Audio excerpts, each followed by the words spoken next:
sebagaimana diambil sebagai tema kongres hari ini. Hadirin, agar kongres kita berkah dan sukses, Al-Ustaz Irfan Junaidi, pemimpin redaksi Republika, akan memimpin kita untuk berdoa bersama. Kepada Ustaz Irfan, kami persilakan. Baik, Assalamualaikum warahmatullahi wabarakatuh.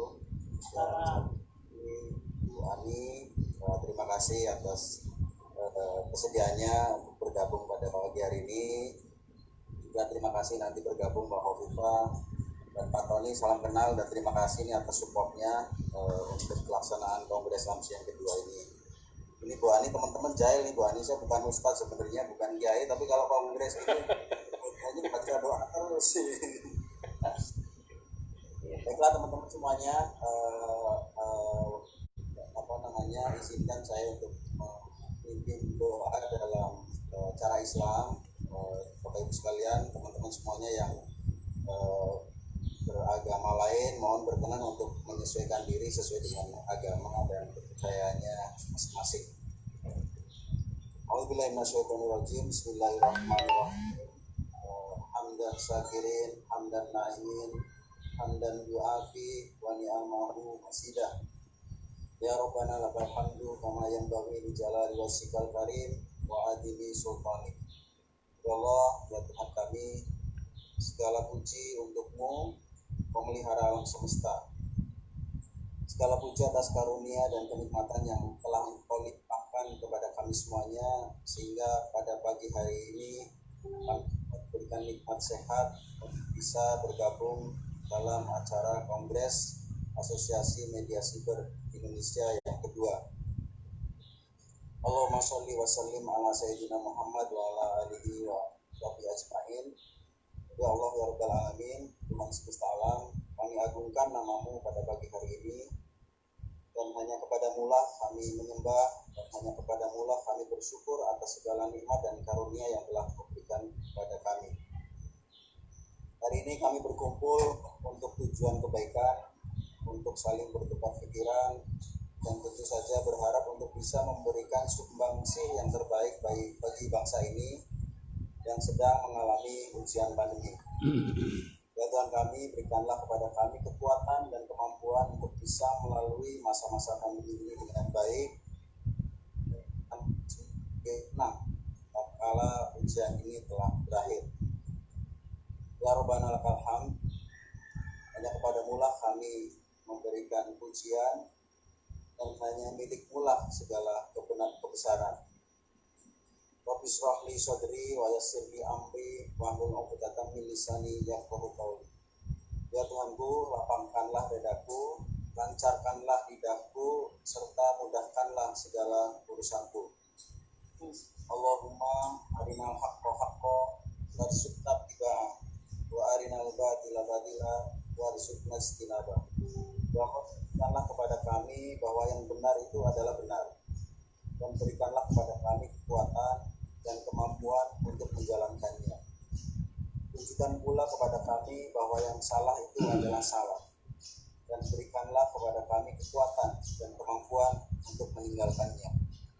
Rabbana atina fid dunya hasanah wa fil akhirati hasanah wa qina adzabannar. Ya Allah Tuhan kami, limpahkanlah kepada kami kebahagiaan di dunia dan di akhirat, dan hindarkanlah kami dari segala azab siksa-Mu. Wassallallahu ala sayyidina Muhammad wa ala alihi washabbihi ajma'in. Subhana rabbika rabbil izzati amma yasifun wa salamun alal mursalin walhamdulillahi rabbil alamin. Assalamualaikum warahmatullahi wabarakatuh. Waalaikumsalam warahmatullahi wabarakatuh. Terima kasih Ustaz Irfan ini ya. Sama bukan Ustaz, Mbak. Kita doakan saja jadi Ustaz itu. Ini sudah kelihatan ini Ibu Hovifah Indar Parawansa bergabung bersama kita. Selamat datang Ibu Hovifah. Ya, kasih. Oh ini silakan Mbak. Ini sekarang kita ini Mulia Hovifah juga ya. Harusnya di Jawa Timur ini. Iya Bu, secara virtual gitu ya. Iya. Bersapa. Ya. Ibu dan para undangan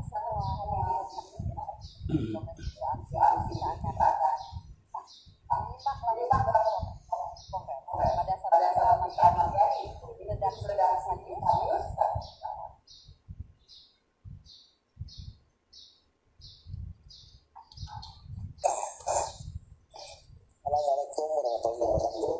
Selamat pagi, salam sejahtera buat kita semua. Yang kami hormati Ibu Menteri Nelayan, Ibu terima kasih Bu sudah disebut di acara kongres ini dan yang bersedia menjadi pembicara kunci. Sudah 2 kali Bu ANSI mengundang dan ini ketiga kalinya, dan alhamdulillah Ibu bisa hadir di ketiga kali ini. Berarti Ibu masih sayang dengan ANSI Bu.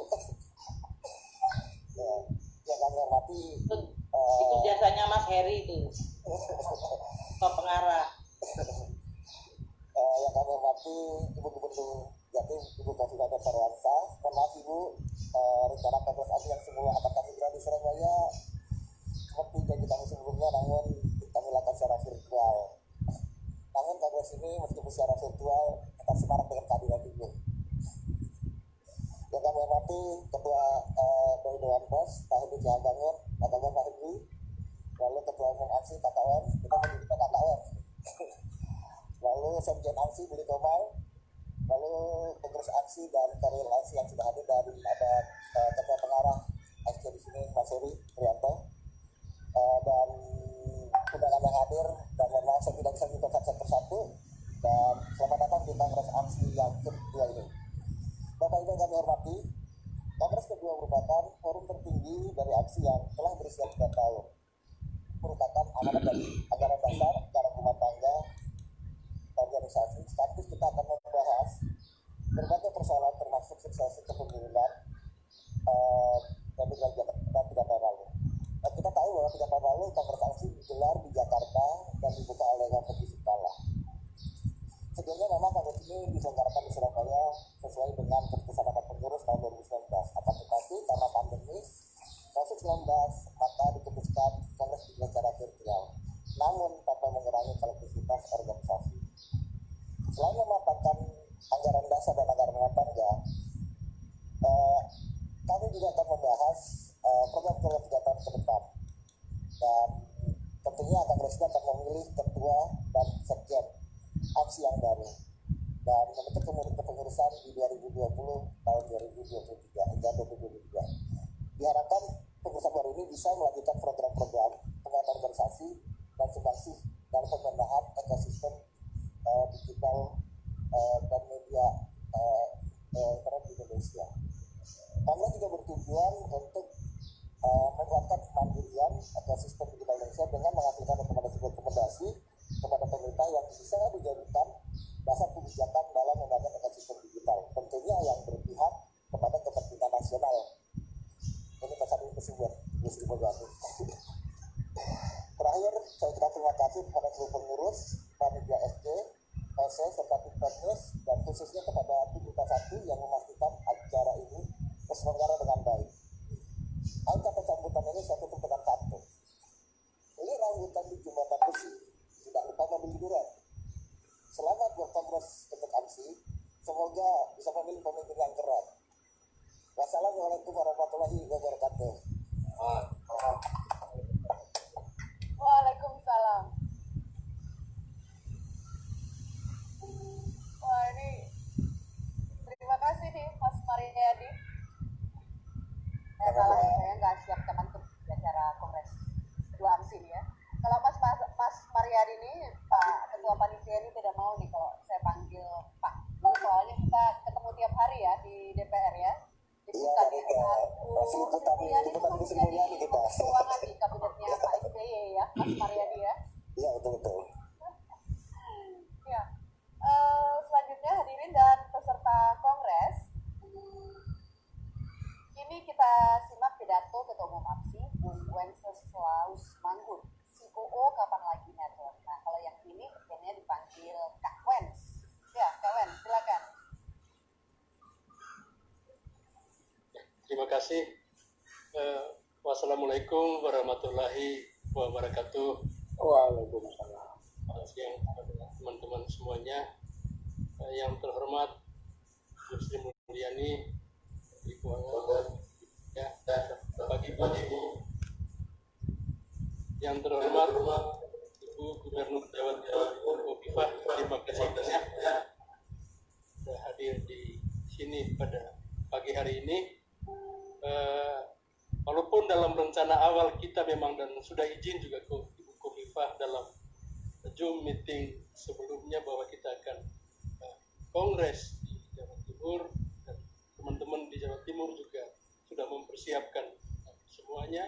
Kami mohon maaf karena pandemi ini terpaksa harus virtual, dan dua teman Jawa Timur, Ketua AMSPI Jawa Timur dan Korwil Jawa dan Bali hadir di studio Berita 1 pagi ini. Terima kasih banyak. Yang terhormat pada Badan Majelis Etik AMSI, Badan Pengawas Pertimbangan AMSI, Mas Sabtu Anggoro, CEO Tirto ID, kami menyebutnya Kakak Cuan. Terima kasih banyak juga sudah hadir di sini. Yang terhormat Mas Henry dari Dewan Pers dan Mas Agus kalau nggak salah juga hadir di sini. Nah, terima kasih sudah hadir di sini dan membantu AMSI selama kurang lebih juga 3 tahun ini dan resmi menjadi konstituen Dewan Pers. Dan aku menyampaikan terima kasih juga kepada Mas Antoni dan teman-teman di Berita 1 yang sudah menyiapkan tempat bagi acara ini. Karena ini pandemi, kami bisa membayangkan ribet mempersiapkannya. Dan ada Kak Luki yang baru datang. Terima kasih, dan teman-teman anggota AMSI, para ketua AMSI di 21 provinsi yang hadir pada hari ini, dan 338 anggota AMSI di seluruh Indonesia yang juga hadir pada pagi hari ini. Nah, kita mungkin semua sadar bahwa kita ini menjadi para pengelola media pada saat produsen konten itu begitu banyak. Lalu pada konvensional media, dari jalur produksi, distribusi, dan sales, marketing, itu di satu atap yang namanya perusahaan pers. Tapi kita ada di masa, generasi kita itu menjadi pengelola media di masa di mana produksi saja itu dikuasai oleh banyak orang dan bejibun banyak. Kita ada di masa atau menjadi pengelola media di mana sepenuhnya, hampir sepenuhnya, mungkin angka persisnya di angka 80-85%, Bu Sri, jalur distribusi itu tidak dikuasai oleh perusahaan media, tetapi dikuasai oleh teman-teman platform. Kita ada di masa atau menjadi pengelola perusahaan media di mana distributor itu ikut menentukan sales, ikut menentukan revenue kita, ikut menentukan key performance index dari kerjasama bisnis. Situasi kita ada di situ. Nah, kalau key performance index-nya iklan dibayar berdasarkan view, iklan dibayar berdasarkan klik, segala kritikan terhadap media bahwa media seharusnya tidak boleh mengejar klik benar adanya, tetapi kritikan itu harus diletakkan di dalam ekosistem ini. Media tidak ujuk-ujuk mengejar klik, media tidak ujuk-ujuk mengejar view. Ada ekosistem di belakangnya yang memaksa dia masuk ke situ. Kita tahu bahwa algoritma para distributor memang lama-lama mempengaruhi newsroom. Dan ini bukan barang baru dan bukan hanya di negara kita, tapi banyak negara. Jadi distributor itu betul-betul mempengaruhi cara kerja newsroom dan pada akhirnya mempertaruhkan jurnalisme. Produksi konten begitu banyak, baik di platform video maupun platform media sosial, bukan hanya kita. Jumlah media saja, Bu Sri Mulyani, baik 3 tahun lalu saat kita berdiri, menurut Dewan Pers jumlahnya 43.000. Anggota AMSI ini per hari ini baru 338. Siapapun bisa bikin media sekarang dan negara tidak bisa larang juga. AMSI juga apalagi. Ya. Kontraktor bisa bikin media, legislatif bisa bikin media, anggota DPRD daerah bisa bikin media, tim sukses bisa bikin media, semua bisa bikin media, dan mungkin itulah sisi berkah dari dunia digital. Tapi kita tiba-tiba ada di suasana ya, di mana semuanya berpengaruh terhadap ekosistem itu, betul-betul berpengaruh terhadap industri pers dan berpengaruh terhadap profesi ini. Hoax merajalela dan di banyak platform, bahkan kebencian menjelma menjadi semacam produk, bisa dijual belikan, dan di sana ya susah kita atasi, juga karena ada freedom of speech di situ, dan juga lebih karena itu tadi dia sudah menjelma menjadi produk, ada ekosistem bisnis di situ. Di konten-konten yang hate speech, video dan itu ada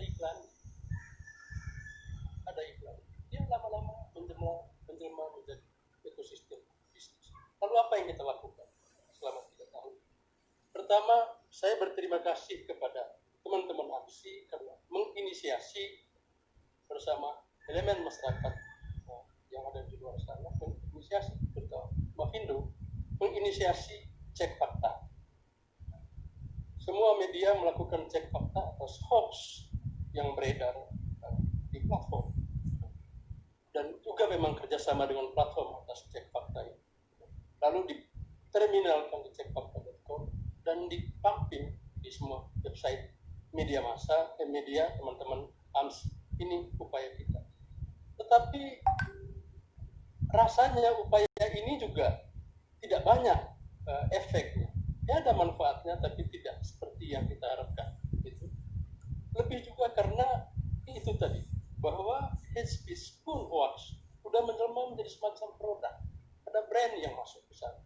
Saya kira kampanye hate speech, stop hate speech for COVID di Amerika bermula dari kecelakaan ekosistem ini. Bukan hanya misinformasi yang terjadi di sana, tapi juga misplacement dalam hal iklan. Nah, kita melakukan apa untuk urusan ini selama 3 tahun ini? Memang baru terakhir ini kami berterima kasih kepada teman-teman di Dewan Pers, karena Dewan Pers menginisiasi apa yang disebut sebagai media sustainability, membicarakan di mana posisi media industri pers dalam ekosistem yang seperti ini. Nah, kita sudah melakukan itu, dan perlahan kita bertemu dengan para brand, gitu. Karena rupanya hate speech dan hoax, mungkin literasi itu penting sekali, tapi butuh upaya yang panjang. Mungkin upaya dari sisi media juga penting sekali, butuh upaya yang panjang. Mungkin regulasi itu sangat ampuh, tapi regulasi dalam situasi seperti ini jadi pedang bermata dua. Maka dari sisi bisnis jauh lebih efektif. Stop hate for profit-nya yang berkembang di Amerika itu cukup untuk menarik Mark Zuckerberg ke meja perundingan. Nah, saya kira upaya teman-teman di media sustainability yang AMSI ikut di dalamnya, ya, dan belakangan ini bertemu dengan teman-teman brand yang besar yang punya budget besar untuk pasang iklan di banyak tempat, itu perlahan mudah-mudahan ada hasilnya. Bukan untuk kepentingan media saja, tapi untuk kepentingan supaya hate speech itu tidak menjelma menjadi bisnis, tidak menjelma menjadi produk. Nah, itu beberapa upaya yang kita lakukan selama ini, dan pada masa pandemi ini memang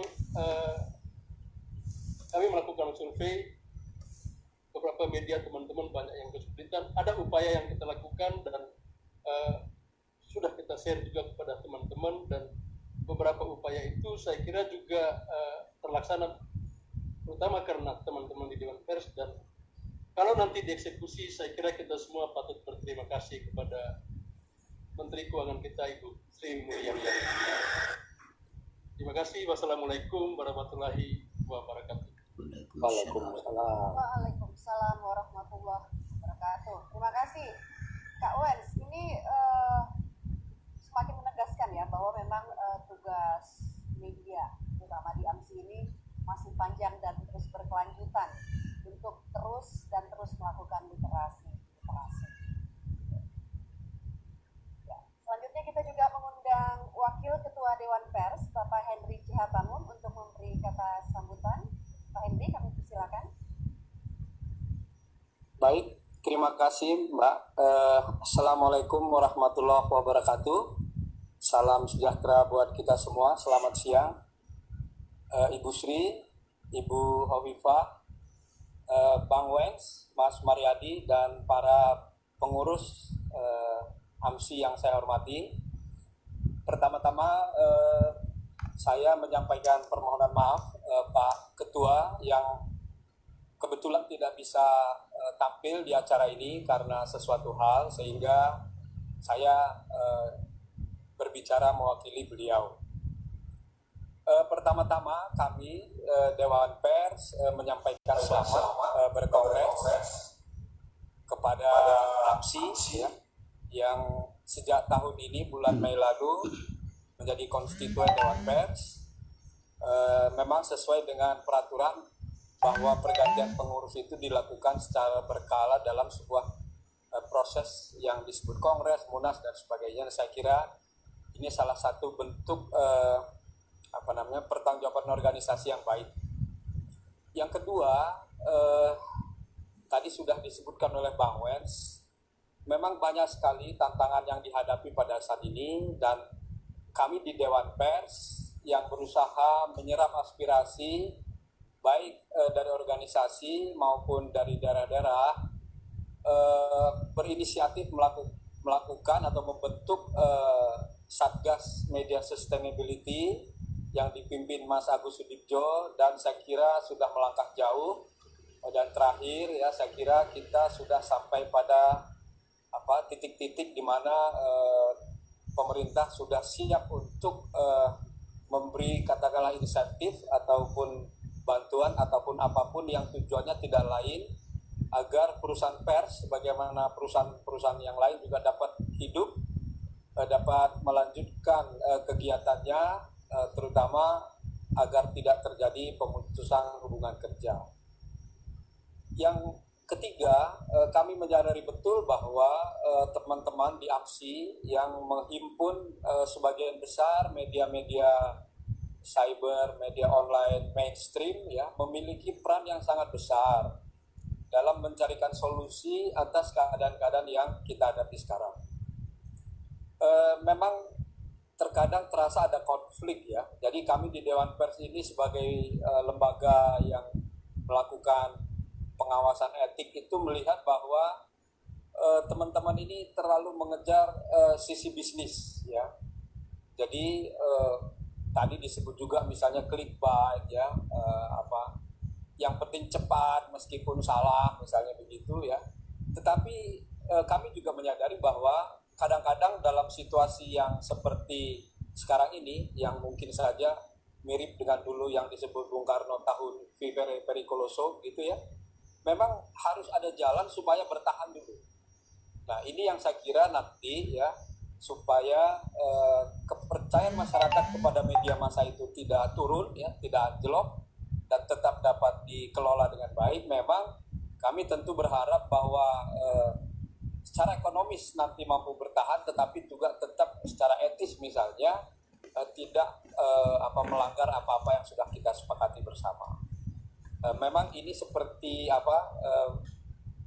berjalan di sebuah titian yang sempit begitu, dan harus ada solusi. Tetapi ya kalau dari sisi kami memang kita harus memperbanyak diskusi agar nanti masalah ini dapat sedikit demi sedikit kita atasi bersama.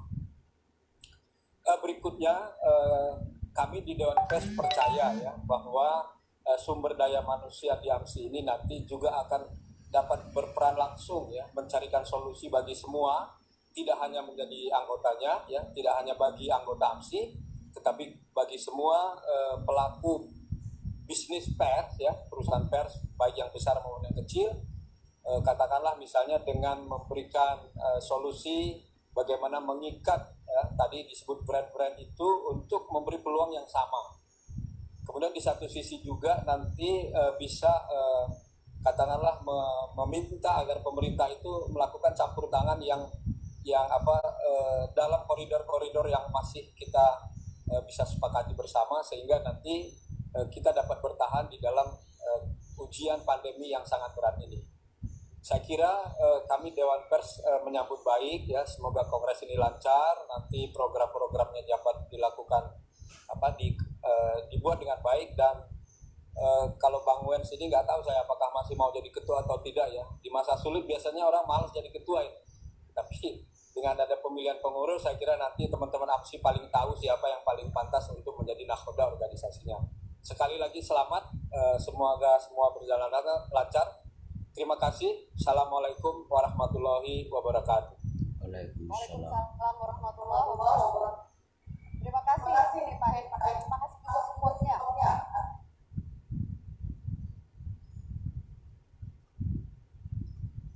Mediasi dan AMSI dengan perjalanan mesra begitu ya Pak Hen. Kita sudah mengundang untuk lebih banyak berdiskusi. Gitu ya. Nah, hadirin dan peserta Kongres AMSI yang merdeka, bersatu dan mengalir jernih. Nah, ini saya pakai joke ini yang biasanya banyak dipakai teman-teman AMSI kalau mereka sedang guyon ini. Pamerin tagline media masing-masing, ada merdeka, bersatu, mengalir jernih begitu ya. Mungkin ini Kak Wens dan teman-teman AMSI ini senyum-senyum karena pasti paham ya. Kita masih punya tamu jauh tadi ya, Ibu Khofifah Indar Parawansa, Gubernur Jawa Timur yang akan menyapa secara khusus kepada kita semua. Ini bukan kita karena karena mestinya Kongres kedua AMSI sudah dijadwalkan digelar di Surabaya, tapi karena wabah COVID kita mengubahnya menjadi kongres virtual saja. Nah, ini kepada Ibu Khofifah, kami persilakan. Terima kasih. Assalamualaikum warahmatullahi wabarakatuh. Selamat pagi, salam sejahtera untuk kita semua. Bu Menteri Keuangan, Bu Sri Mulyani yang saya hormati, Bang Wens, Ketua Umum AMSI, juga Bang Hendri Bangun, Wakil Ketua Dewan Pers, Bang Mariadi dan seluruh teman-teman AMSI, termasuk yang dari Jawa Timur. Saya dengar Mas Luki jalan darat. Pertama tentu selamat berkongres. Kami sebetulnya berharap memberikan opsi karena banyak tempat yang setengah-setengah open space gitu. Jadi kita sebetulnya bisa menyiapkan secara hybrid.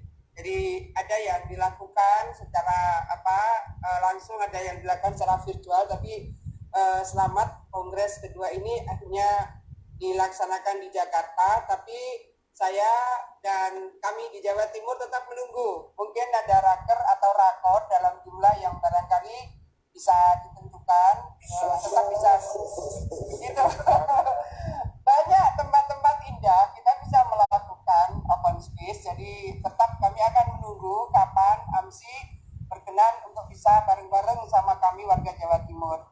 Saya menyampaikan terima kasih karena pada saat kita melakukan pertemuan virtual waktu itu, saya sampaikan bahwa menghadapi hate speech, hoax, apalagi pada saat itu kita pas tinggi-tingginya kasus konfirmasi positif pandemi COVID di Jawa Timur, tentu support dari teman-teman AMSI menjadi sangat penting, dan saya yakin bahwa keputusan-keputusan strategis akan terlahir dari kongres kedua AMSI ini. Tetap kami akan menunggu di Jawa Timur. Semua teman-teman AMSI, sukses untuk semua. Terima kasih dan Assalamualaikum warahmatullahi wabarakatuh.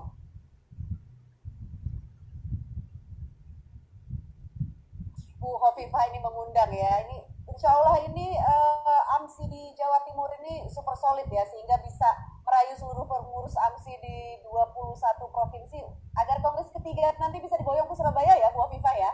Tunggu kongres Mbak, rakor atau raker deh gitu. Ya. Nggak perlu tunggu kongres ya. Nggak usah Bisa tunggu dimulai kongres, dengan ya. raker atau rakor. Iya. Oke. Iya, terima kasih undangannya Bu Khofifah. Ya, hadirin tamu undangan dan sahabat AMSI semua, tibalah saatnya yang kita nantikan. Keynote speaker kita, Menteri Keuangan Republik Indonesia Ibu Sri Mulyani Indrawati, untuk menyampaikan pidato khusus untuk kita semua insan media seluruh Indonesia. Kepada Ibu Menteri, kami persilakan. Silakan Ibu Sri. Terima kasih. Bismillahirrahmanirrahim. Assalamualaikum warahmatullahi wabarakatuh. Selamat pagi bagi kita semua. Salam sejahtera, swastiastu, namo buddhaya, salam kebajikan. Yang saya hormati Ketua Umum AMSI, Ketua Panitia Kongres Nasional 2 dari AMSI, dan seluruh jajaran organizing committee dari kongres ini, dan seluruh peserta Kongres Nasional kedua AMSI yang berbahagia. Pertama-tama tentu kita semuanya patut untuk memanjatkan puji syukur kehadirat Tuhan Yang Maha Esa, Allah Subhanahu wa Ta'ala, karena kita semua diberikan nikmat sehat dan waktu untuk bisa berkumpul pada kongres kedua AMSI dalam suasana COVID. Kita semua tahu bahwa pandemi COVID-19 ini mempengaruhi secara luar biasa disrupsi, yang kita kalau bicara tentang digital juga disrupsi, ini disrupsinya terjadi secara luar biasa, sangat cepat, tidak diundang, tidak direncanakan, namun mempengaruhi seluruh sendi kehidupan manusia di seluruh dunia. Oleh karena itu, saya ingin membagi mungkin pembicaraan pagi hari ini mengenai suasana COVID-nya dan bagaimana respons. Dan yang kedua, sesuai dengan tadi tema yang disampaikan oleh Mas Wens, panggil Mas nggak apa-apa ya Mas ya, kalau bahasa Jawa saya, karena kalau manggil abang rada lain saya itu, Mas Wens atau kakak, yang menceritakan tentang bagaimana sebuah ekosistem yang menciptakan tantangan yang luar biasa bagi sebuah industri media, baik yang tidak online maupun yang online. Mungkin untuk bagian pertama COVID-19. Bapak dan Ibu sekalian yang saya hormati, teman-teman dari Kongres, peserta Kongres AMSI, kita semua sudah memasuki bulan ke-6 untuk COVID-19 yang telah mempengaruhi seluruh dunia. Jumlahnya yang terkena sangat banyak, lebih kalau pagi hari ini kita lihat lebih dari 22 juta. Kalau jumlah meninggal sudah mendekati hampir 800.000. Di Indonesia juga kita mengalami peningkatan jumlah kasus, meskipun dari sisi jumlah kematian dalam hal ini masih relatif rendah dibandingkan dengan statistik, tapi berbagai statistik selalu saling mengkontestasi yang mana yang disebut baik. Apakah itu jumlah yang dites, apakah jumlah tracing, apakah dari sisi jumlah survival, ataukah jumlah meninggal, itu semuanya menjadi statistik yang terus-menerus berseliweran pada hari ini untuk kita konsumsi atau kita lihat dan kita terus perhatikan.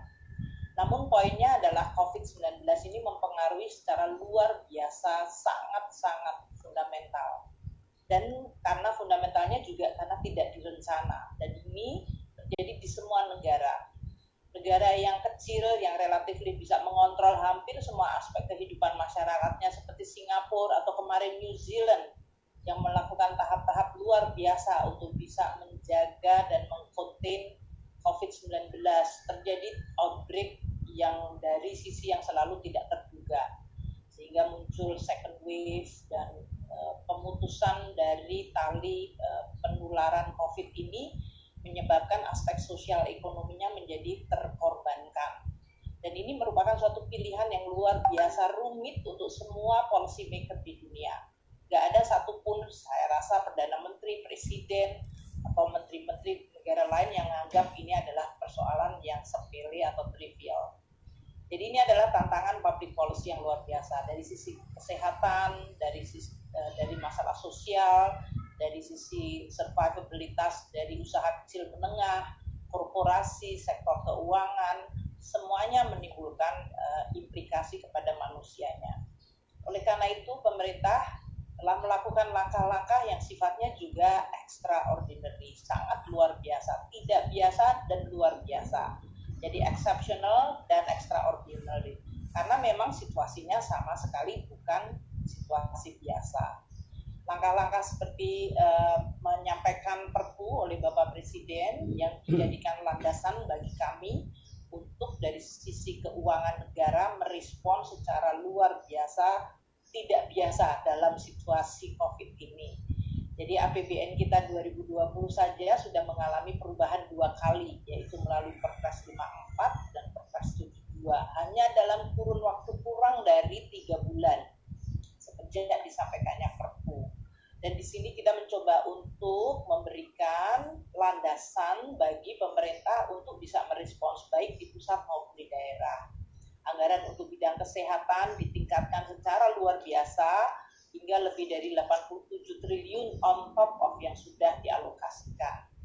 Ini tujuannya adalah untuk membuat seluruh lapisan dari pemerintahan mampu untuk menangani COVID ini. Dari mulai belanja penanganan COVID, insentif bagi tenaga medis, santunan kematian, tambahan bantuan untuk JKN, dan insentif di bidang perpajakan untuk bidang kesehatan. Kita juga tahu bahwa COVID menimbulkan dampak sosial yang luar biasa, sehingga kita memperluas seluruh bantuan sosial atau jaring pengaman sosial yang unprecedented.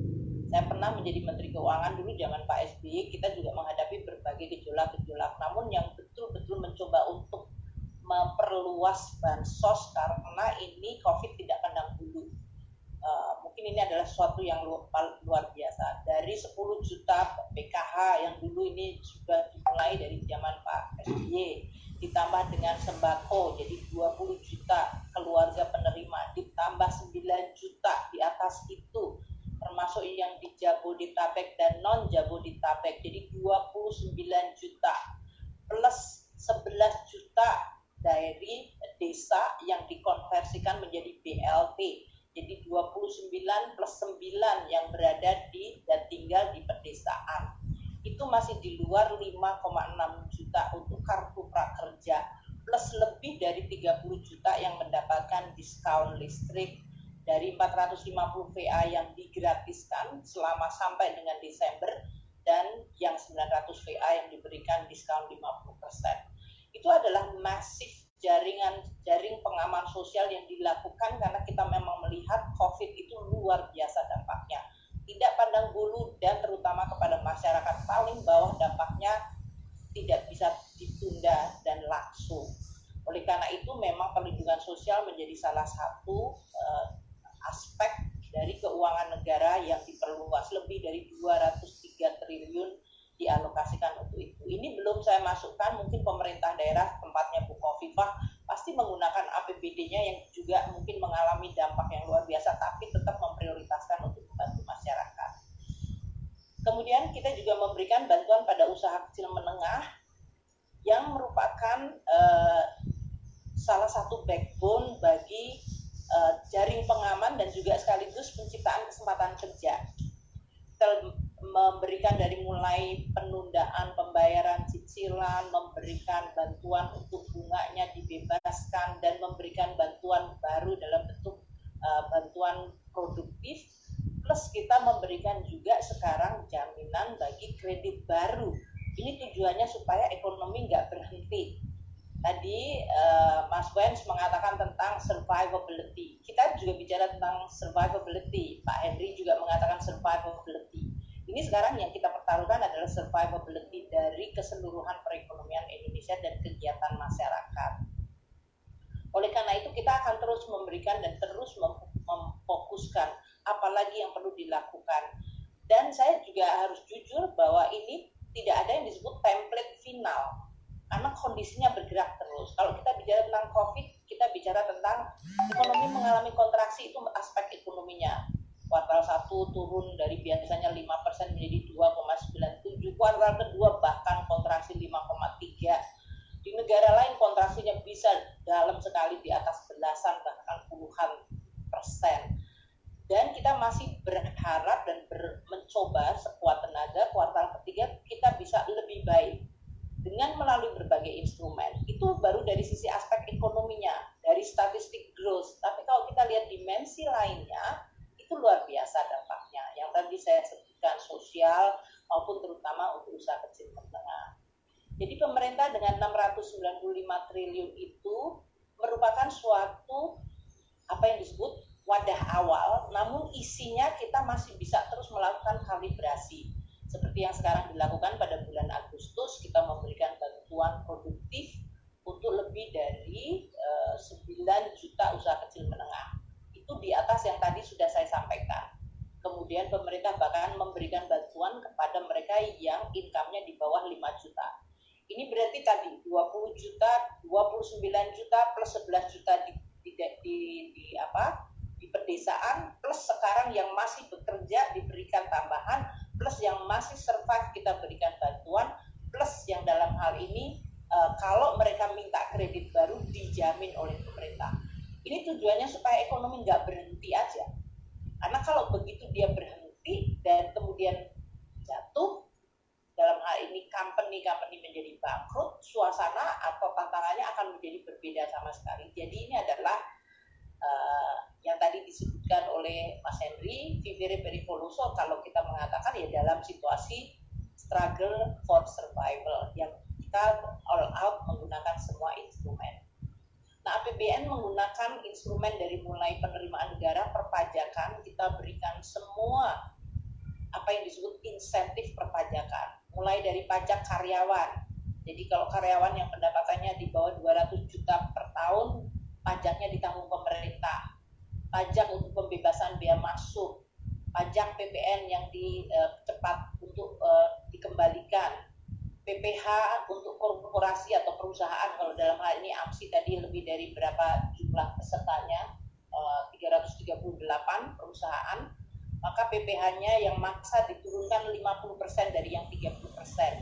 Itu semuanya kita gunakan dari sisi instrumen penerimaan negara. Belanja tadi kita sampaikan all out, kita membelanjakan untuk menangani kesehatan COVID-nya sendiri maupun dampak COVID yang negatif. Dan kita menggunakan pembiayaan seperti pembiayaan bersama Bank Indonesia untuk bisa membantu beban dari masyarakat dan ekonomi. Itu yang saya mungkin ingin sampaikan. Tentu kita berharap bahwa seluruh instrumen dan policy all out ini nggak bisa berjalan sendiri dan nggak mungkin berdiri sendiri. Karena sama seperti tadi bicara tentang ekosistem dari AMSI, kita bicara tentang ekosistem seluruh kehidupan bernegara. Pemerintah itu tentu penting, tapi tidak satu-satunya players. Maka semua juga harus ikut membantu.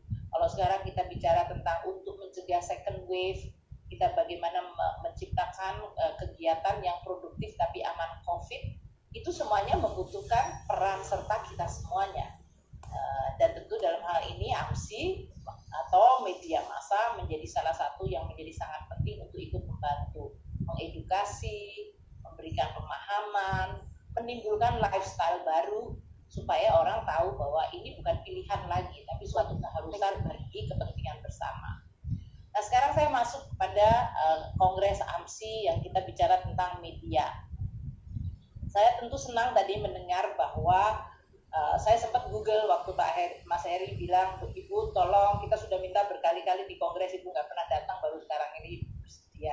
Maka saya sempat kemudian menggooglekan AMSI itu apa gitu. AMSI itu apa?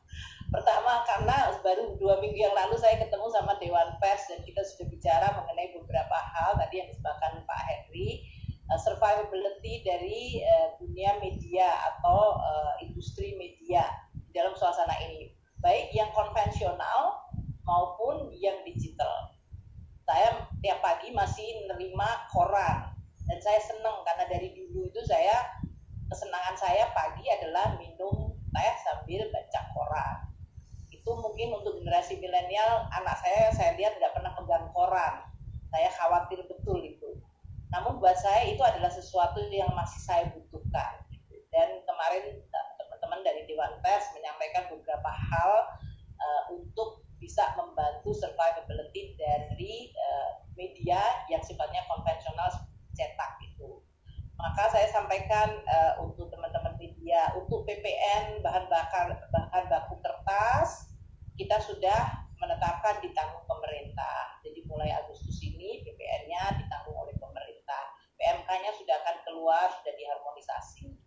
Kemarin minta supaya untuk listriknya dikurangi, dalam artian membayar sesuai yang dipakai saja. Jadi kalau ternyata produksinya menurun, aktivitasnya menurun dan kita nggak menggunakan sebanyak yang selama ini ada, PLN biasanya ada yang disebut minimum charge-nya. Itu dihilangkan, kita minta pada PLN itu tidak diminta untuk dibayarkan oleh pelanggan. Jadi pelanggan jangan membayar berdasarkan memang yang betul-betul.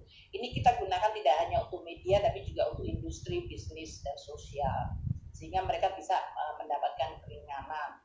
Kemudian kemarin minta untuk BPJS tenaga kerjanya kita kita PP-nya sedang dalam proses penyelesaian, semoga bisa ditunda sampai dengan Desember, sehingga ini bisa meringankan. Untuk BPJS Kesehatan mungkin agak lebih rumit karena suasana kondisi kesehatan dari BPJS Kesehatan sendiri mesti harus diperhatikan. Jadi aku belum bisa memberikan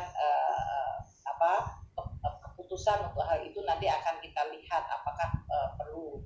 Kemudian untuk PPh-nya tadi saya sampaikan sudah diturunkan menjadi 50% untuk pembayaran masanya. Jadi ini semuanya kita juga lakukan di dalam rangka kita juga merespons kebutuhan-kebutuhan, termasuk masing-masing industri secara spesifik pasti memiliki kondisi tertentu, dan kita dari sisi pemerintah coba all out untuk menggunakan instrumen kita membantu.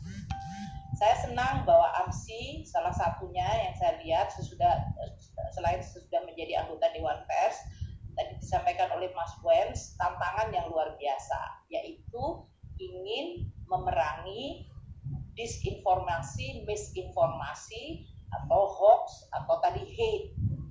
Kita barangkali udah nggak perlu lagi diyakinkan betapa itu berbahayanya kondisi atau suatu negara yang dipenuhi oleh hate maupun hoax atau fake news, kalau kita menggunakan bahasanya Donald Trump, yang bisa betul-betul membuat masyarakat disoriented saja dan bisa terjadi pecah belah. Saya rasa Amerika dengan demokrasi lebih dari 200 tahun, mereka yang selama ini mengunggulkan kebebasan, hak pribadi dan segala macam, mereka kelimpungan benar dengan masalah ini. Jadi saya sama sekali tidak underestimate bahwa tantangan ini tidak hanya tantangan di satu industri, tapi ini menjadi survivability suatu negara. Saya rasa kita melihat dengan kasat mata bagaimana adanya disinformasi yang di-mainstreamkan, dan tadi yang disebutkan oleh Mas Wens tadi, kalau 80% KPI distributornya itu adalah yang bisa menentukan KPI, dan itulah yang kemudian bisa menyebabkan terjadinya tadi orientasi orang berdasarkan performance indicatorsnya apa. Kalau performance indicatornya berdasarkan klik, dan klik itu selalu dijudulkan dengan yang bombastis, kalaupun isinya benar, judulnya misleading, karena saya sering menjadi victim itu. Jadi judulnya apa, isinya apa. Jadi kami juga dalam suasana yang luar biasa, kadang-kadang frustrasi rasanya, saya nggak ngomong kayak gitu, kenapa jadi begitu ya judulnya. Tapi karena saya tahu bahwa teman-teman pengen ada kliknya, kalau ada kata Sri Mulyani ngomong sesuatu yang rada kontroversi, pasti diklik gitu. Jadi saya juga memahami itu. Nah, kita semuanya kemudian harus mencoba untuk melihat sumbernya atau yang disebut fondasi dari distorsi itu. Tadi telah disampaikan oleh Mas Wens mengenai bagaimana distributornya atau platform itu bisa mempengaruhi konten dan menentukan mana yang dianggap menarik oleh masyarakat. Nah, saya senang bahwa dari Kongres, dari AMSI, dan Dewan Pers melakukan fungsinya atau tugasnya dari sisi sana. Umpamanya tadi bernegosiasi dengan platform atau bahkan dengan para pemegang brand untuk bisa mereka juga memiliki etika. Karena kalau negara rusak, mereka juga nggak akan bisa jual apa-apa juga di negara tersebut. Jadi apa yang disebut concern mengenai public goods atau public benefit itu harus sekarang menjadi perjuangan kita semuanya. Kami akan mencoba melakukan seperti yang kemarin Dewan Pers meminta, apakah bisa iklan-iklan dari seluruh pemerintahan itu betul-betul disalurkan kepada media-media yang punya kita, tanpa kita mungkin akan menimbulkan persoalan mengenai retaliasi. Karena sekarang ini apa-apa di dunia itu ada retaliasi. Jadi kita akan membuat dengan policy-policy yang memang tujuannya adalah untuk bisa kebaikan kita bersama. Nah, kami tentu, kalau kami di Kementerian Keuangan atau saya sebagai Menteri Keuangan, mencoba juga di dalam era digital yang menimbulkan disrupsi luar biasa ini untuk juga melakukan adjustment. Tentu dari sisi adjustment policy tadi telah saya sampaikan, namun bahkan dari sisi kami berjuang untuk bisa menyampaikan informasi-informasi yang berhubungan dengan keuangan negara, ini juga menimbulkan sesuatu tantangan yang tidak mudah. Kami menggunakan tadi yang disebut content creator-nya, kami punya banyak kontennya, tapi kadang-kadang kita nggak bisa create untuk diklik gitu. Makanya kita sekarang masuk melalui media sosial. Kalau sekarang di dalam media sosial Kementerian Keuangan sudah mulai cukup banyak followernya, namun mereka lebih senang masuknya kepada media sosial saya sebagai in person. Jadi ini yang menimbulkan sesuatu dari sisi etika, kita coba untuk terus jaga. Bagaimana saya sebagai person dengan saya sebagai Menteri Keuangan tetap bisa saling menunjang untuk bisa menjadikan platform memberikan edukasi publik. Maka kita terus melakukan dengan berbagai cara, kadang-kadang dengan video, kadang-kadang infografis, kadang-kadang dengan kartun, kadang-kadang dengan cara yang lain, karena kami tahu bahwa masyarakat mengharapkan informasi yang tidak kering lagi, tidak dalam bentuk tabel, tapi dia kadang-kadang membutuhkan narasi. Jadi ini juga menimbulkan suatu demand atau permintaan untuk perubahan bagi kita semuanya. Sebagai policy maker, sebagai dalam hal ini public policy maker, kita tahu bahwa tanggung jawab kita adalah ke publik. Maka kami juga melakukan dengan terus melakukan adaptasi. Saya tentu berharap bahwa teman-teman di AMSI akan bisa menjadi partner bagi kita semuanya untuk tadi, karena tujuannya sama, yaitu bagaimana kita bisa menciptakan kejernihan di dalam suasana masyarakat. Bagaimana kita bisa membanjiri dengan konten yang memang baik, tanpa menimbulkan elemen censorship atau hal ini selalu adalah finding the right balance between antara freedom expression, freedom of speech, expression dengan yang disebut responsibility secara publik bersama. Itu adalah suatu titik keseimbangan yang harus kita semuanya harus mengkalibrasi terus. Jadi kadang-kadang kalau ingin regulasi, tapi bisa tadi disebutkan Mas Wens, seperti pedang bermata dua. Tapi tanpa regulasi dalam suasana yang totally irregulate dan dalam suasana di mana platform dan masyarakat cenderung mudah sekali dimanipulate dari sisi psikologisnya, kita semuanya memiliki tanggung jawab publik yang luar biasa sama. Jadi saya dalam kongres ketiga dari AMSI ini, atau kedua, ini ketiga atau kedua sih, kayaknya tahun ketiga tapi kedua, saya berharap kita bisa berjalan seiring, sejalan, partnership yang semakin kuat dan komunikasi di antara kami dengan industri untuk bisa membangun sebuah ekosistem yang sehat. Karena pada dasarnya disrupsi digital mungkin membawa banyak kebaikan, tapi juga kita tidak boleh memungkiri ada downside risk-nya. Banyak sekali negatif risiko yang kita semua tidak boleh tutup mata. Dan semua negara dalam posisi terus melakukan kalibrasi. Bagaimana mengedukasi pentingnya menjaga data pribadi, proteksi dan security mereka, sampai kepada bagaimana kita bisa mengisi ruang publik dengan informasi-informasi yang baik. Tadi Mas Wens mengatakan cek fakta sudah diupayakan, meskipun mungkin masih akan perlu untuk dinaikkan. Saya rasa itu sama Mas Wens. Saya juga menganggap bahwa kami perlu untuk terus-menerus mengupload cek fakta itu. Jadi kalau kita mungkin bisa sama-sama berjalan, mungkin kekuatannya bisa lebih tinggi daripada sendiri-sendiri. Sehingga kita juga akan bisa memerangi atau dalam hal ini mengurangi distorsi yang ada di dalam publik, space publik itu.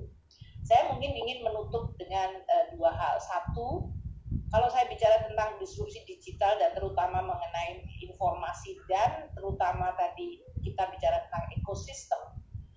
Saya waktu itu tahun 2015, saya masih di World Bank, saya diundang untuk commencement speech dari sekolah public policy di Virginia University. Dan itu adalah public policy graduate study di University of Virginia.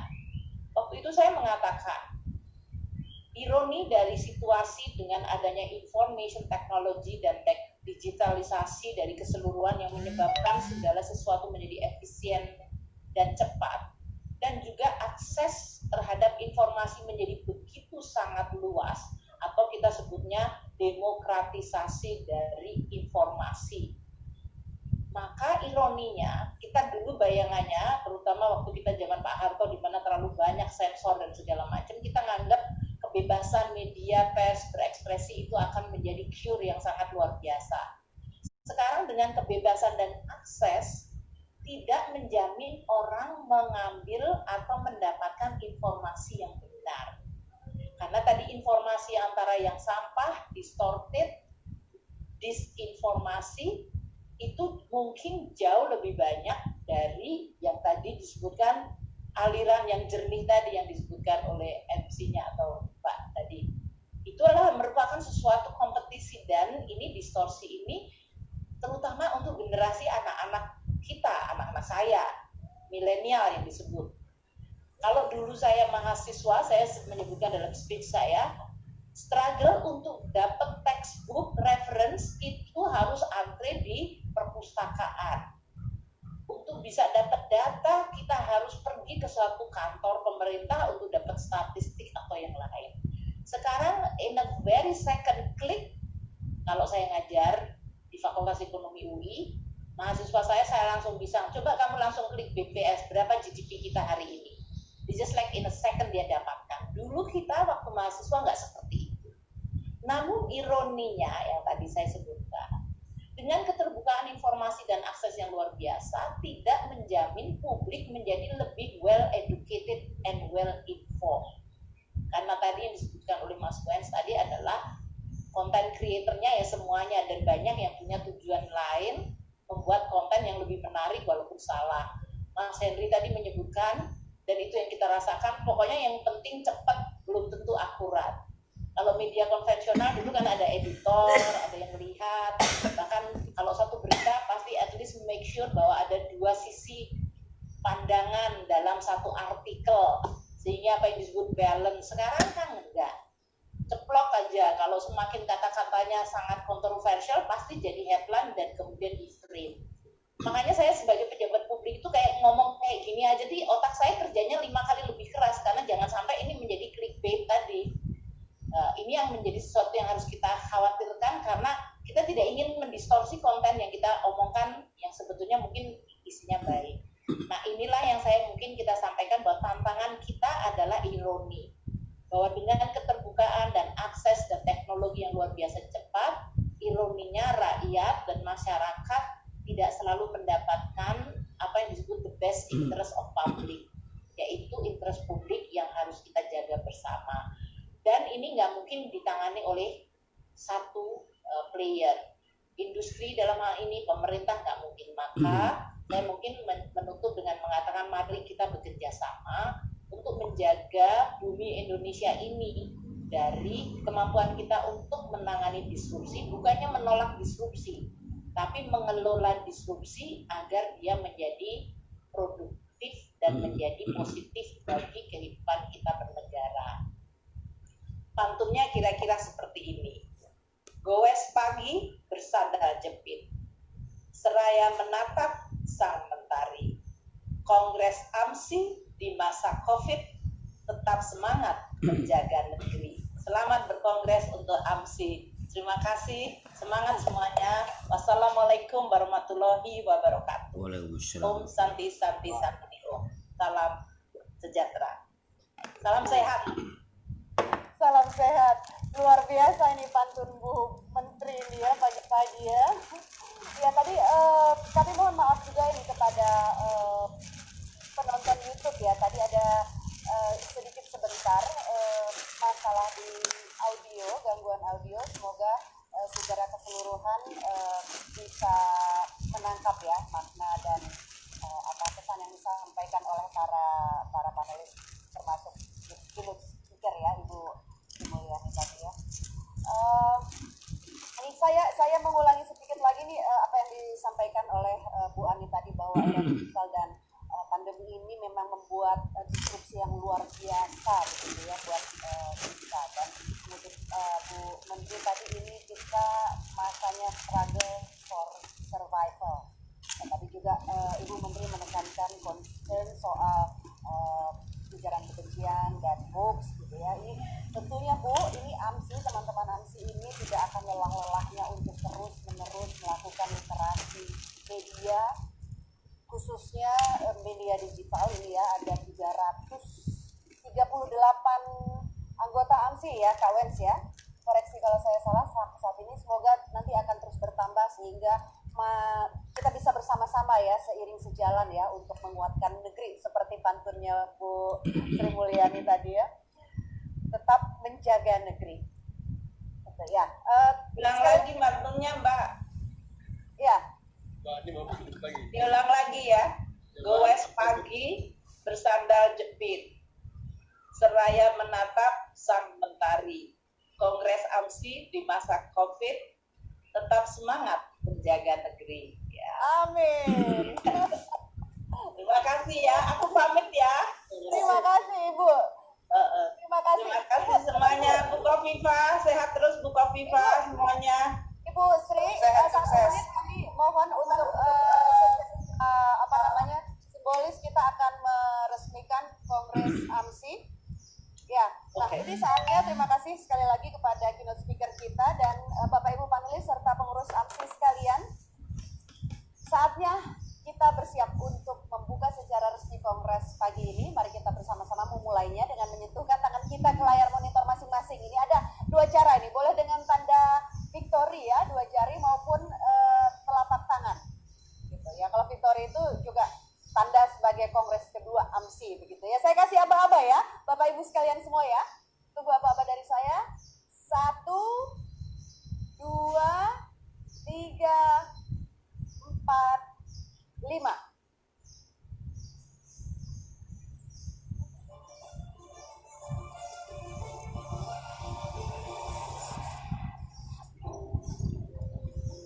Kondisinya banyak informasi yang bersifat hoax, masih ada di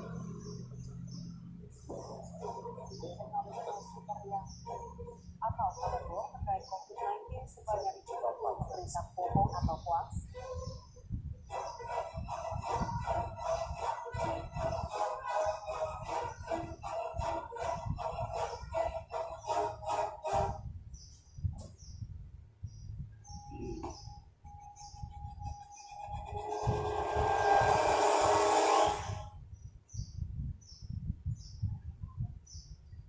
Ya, hadirin dan peserta Kongres kedua AMSI, dengan ini resmi sudah Kongres AMSI dimulai.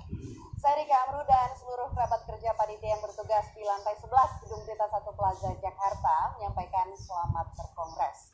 Semoga sukses membangun media siber berkelanjutan dan seperti kata keynote speaker tadi, membangun merdeka. Terima kasih. Terima kasih semuanya. Terima kasih. Terima kasih Bu Adi. Terima kasih.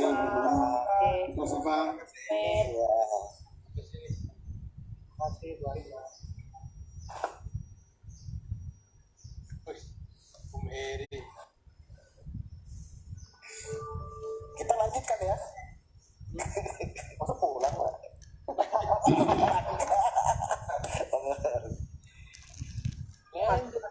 Break dulu mungkin. Saya nggak bisa ganti nama. Nggak apa-apa ya, ketua pengarah kan, memang situ pengarah mengarahkan. Terima kasih, Marika. Terima kasih. Arahan kesempatan. Marika, thank you ya. Terima kasih Marika. Keren. Bentar nggak denger dia.